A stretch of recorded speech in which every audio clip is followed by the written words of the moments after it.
Τι θα έκανα αν έδινα τώρα Πανελλήνιες? Αν έδινα τώρα Πανελλήνιες, θα έδινα πάρα πολύ σημασία σε παλιά θέματα. Θα προσπαθούσα να λύσω ξανά και ξανά θέματα προηγούμενων ετών. Πιο πολύ για να δω το πώς είναι η δομή των εξετάσεων, να εξασκηθώ σε αυτό, τι ακριβώς ζητάνε οι εξεταστές και πώς πρέπει να απαντήσω. Δεύτερο πράγμα που θα έκανα θα είναι να έχω ένα τετράδιο μόνο για λάθη. Δηλαδή θα είχα ένα τετράδιο στο οποίο θα κατέγραφα όλα τα λάθη που έχω κάνει σε κάθε μάθημα, τη λανθασμένη μου διατύπωση, το τι έπρεπε να προσέξω, τι έπρεπε να αλλάξω. Τρίτο πράγμα που θα έκανα θα ήταν κάθε εβδομάδα, κάθε Κυριακή, να κάνω μια εβδομαδιαία επανάληψη.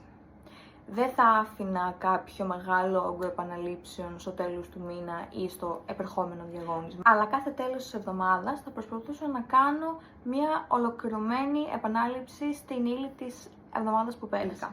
Και τέλος, το πέμπτο πράγμα που θα έκανα, το οποίο δεν έκανα και πολύ ως μαθήτρια, θα ήταν να ξεκουράζομαι περισσότερο.